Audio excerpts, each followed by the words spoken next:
లేకపోతే ఇంకోటి సపరేట్ అవుతున్నాం అనేది ఏ విధంగా కాదు.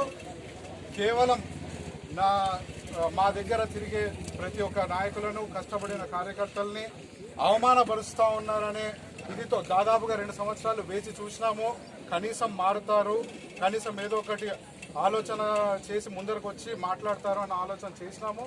కానీ ఏ రోజు రాలేదు. అదే ధోరణితో ముందుకు పోతా ఉన్నారు. నిఖిల్ దగ్గర పోతే పని చేద్దండి, మధు దగ్గర పోతే పని చేద్దండి, ఇట్లా నోటికి వచ్చిన మాటలు మాట్లాడితే మనం కూడా సహించి ఊరుకొని ఉండలేము. లేదు ఏం పర్వాలేదన్నా, మీరు సైలెంట్గా ఉంటే మాకు అన్నీ బాగానే జరుగుతాయి అని అనుకుంటే మాత్రం మేము సైలెంట్గా ఉండేదానికి కూడా సిద్ధమే. లేదు మీరు సైలెంట్గా కానీ అయినా కూడా మీకు ఈ అవమానాలు మాత్రం తప్పవు. అవునా కదా? తప్పు మాకేం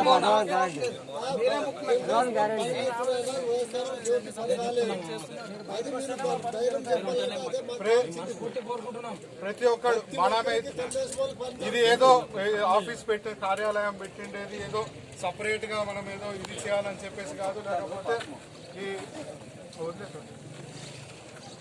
సపరేట్ గా పెట్టి మనం ఏదో ముందుకు వెళ్ళిపోవాలా లేకపోతే నిలబడాలా అనేది ఆలోచన ఎటువంటిది లేదు. ప్రతి నాయకుడు కష్టం తెలుసుకోవాలా. ప్రతి ఒక్క కార్యకర్త నాయకుడు వాడు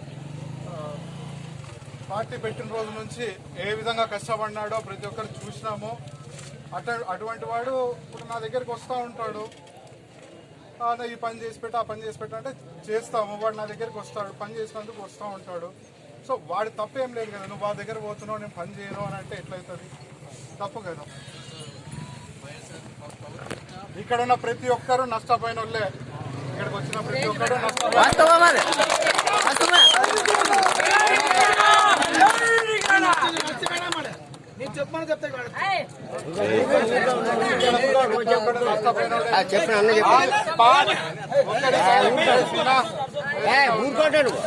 చెప్తాడు.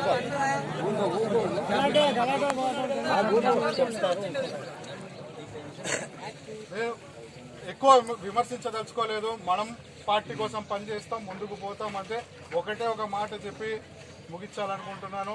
ఆ రోజు రామాయణంలో రాముడికి లక్ష్మణుడు ఉన్నాడు కాబట్టే రాముడు గెలిచినాడు. అదే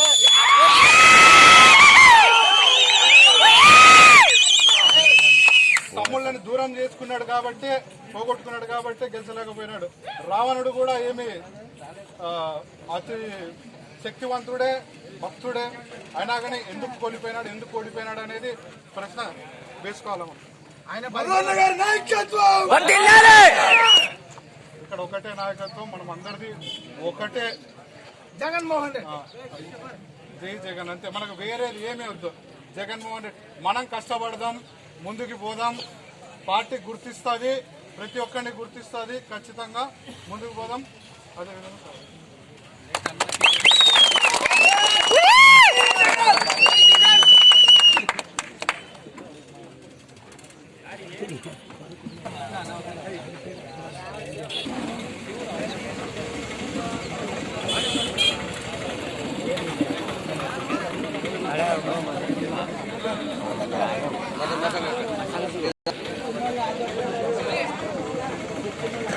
శ్రీ